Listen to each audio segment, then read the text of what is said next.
Deputy Speaker.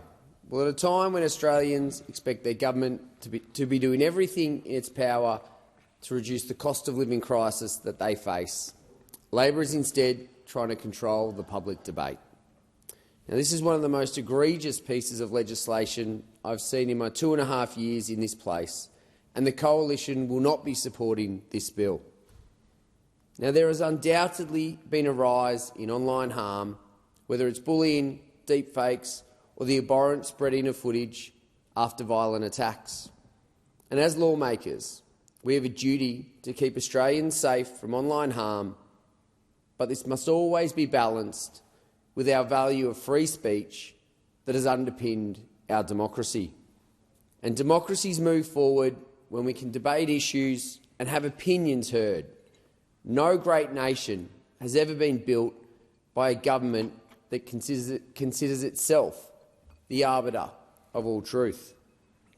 But, Deputy Speaker, the challenges we face today in modern society aren't new. They are challenges that have been faced by civilisations for centuries. And let's use one example of a citizen many, many years ago, Galileo. The trial of Galileo, that comes to mind, Deputy Speaker. Now, Galileo was ordered to turn himself in to the Holy Office to begin trial. Now, what was his crime? His egregious crime was holding the belief that the earth revolves around the sun, and this was deemed incorrect by the church at the time. And this was the second time that Galileo was interrogated for his beliefs, his strongly held personal beliefs, despite the fact that it was known for centuries that the earth was not the centre of the universe. Now, under this misinformation bill, if Galileo was posting his views online, his views would be deemed misinformation, despite the fact it was his reasonably held belief. Even if he doesn't intend any harms by his belief, they could still be labelled misinformation and shut down from the public debate. And this highlights the delicate balance between combating harmful misinformation and ensuring the freedom to explore and discuss new ideas. But if you try looking to other countries for similar legislation, you won't find it. Comparable countries to Australia, including New Zealand, the US and the UK, do not have laws that remotely resemble what the Albanese government is proposing.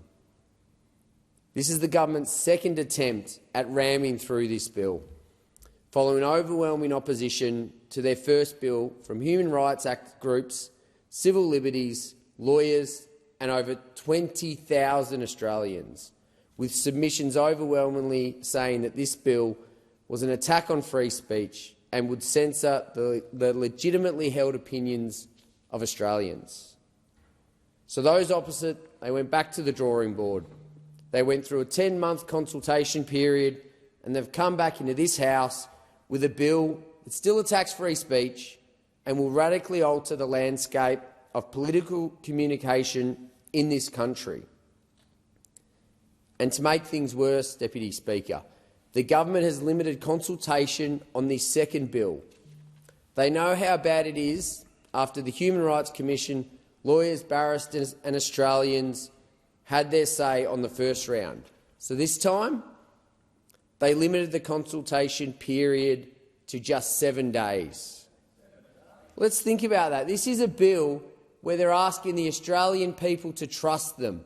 They're asking the Australian people to trust the government, build trust in our society, and they give the community 7 days to respond because they didn't like the response in the first 10-month consultation period. Tells you everything you need to know about this government. They don't really want to listen to the Australian people. It's all about beach houses and flights. And this is by far one of the biggest changes to Australian democracy, one of the most complex bills we have seen, with an explanatory memorandum over 100 pages. And we had Australians given 7 days to make submissions on this large and wide-reaching bill. Submissions have now closed, which is shameful and shows the government knows that this is a bad bill and the contempt they have for the Australian people. And the lack of consultation on this bill was slammed by the New South Wales Council of Civil Liberties, which said, and I quote, "We strongly assert that the decision to allow only 7 working days for public submissions on such a critical and complex piece of legislation is incompatible with the principles of transparent government." Reminds me of when the Prime Minister talked about a kinder, gentler parliament and then went on to insult every Australian with Tourette's by directly attacking the shadow treasurer. Another example of the hypocrisy of the Prime Minister, who said one thing before the election and does completely different things after the election. With this bill giving the Australian Communications and Media Authority, ACMA, the power to determine what is and is not an acceptable statement online, ACMA will determine whether digital platforms are taking adequate steps to prevent and respond to mis and disinformation. If not, the digital platforms will face fines of up to 5% of their annual turnover.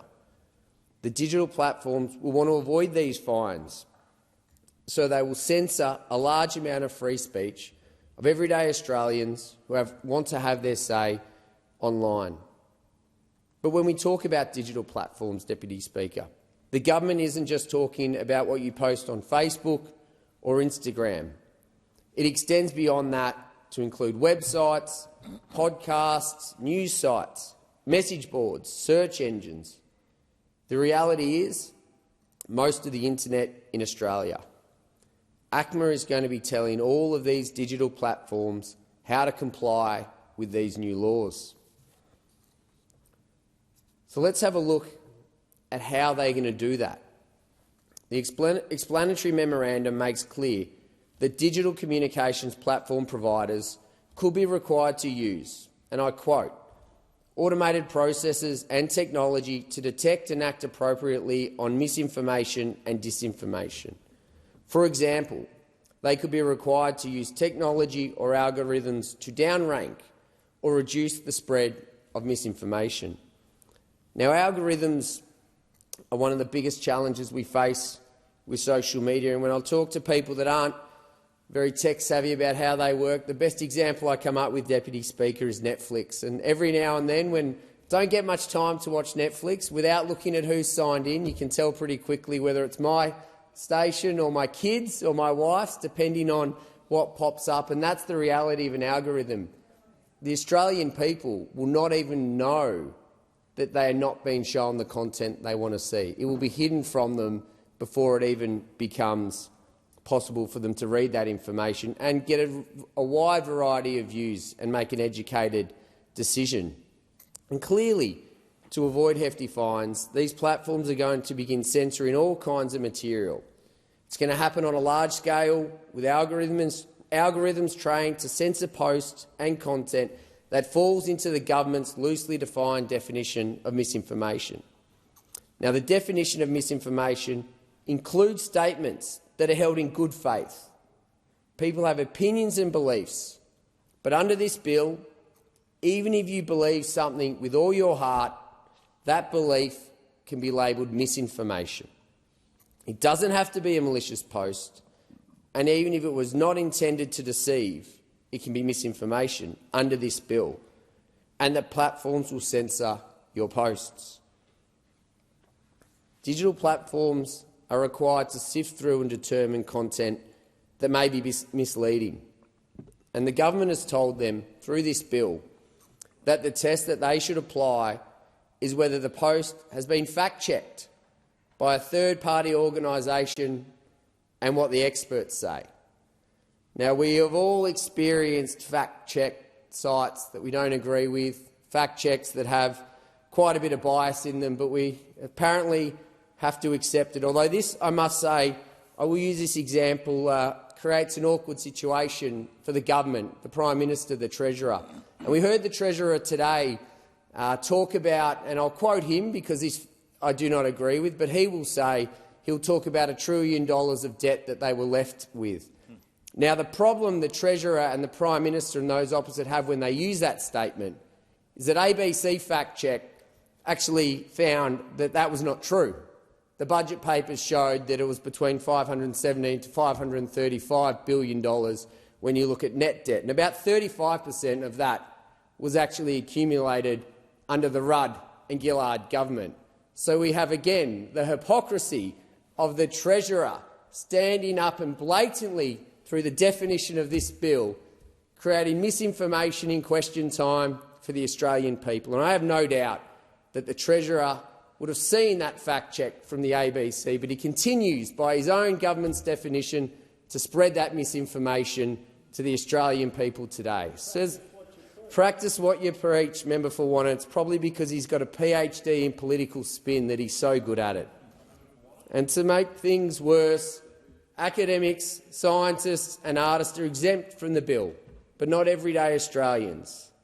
So anything an academic or scientist says cannot be censored, but the legitimately held view or opinion of an Australian on that same topic can be censored, which really brings into question who determines who an academic is and who a scientist is. What is the requirements to determine whether you meet that criteria? Dr. Charm as well, yes.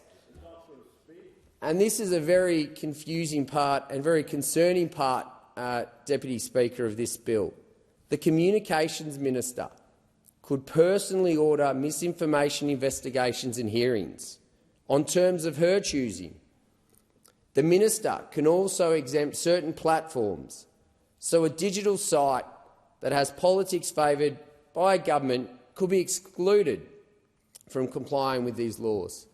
But let's use another real-life example of the government's own words when it comes to misinformation and disinformation, and how this could play out based on, again, their own words. So when the now Minister for Home Affairs, when that minister was the Minister for Industrial Relations, there was quite a lot of legislation that they rammed through this House, a lot that was disagreed with by those in the industry.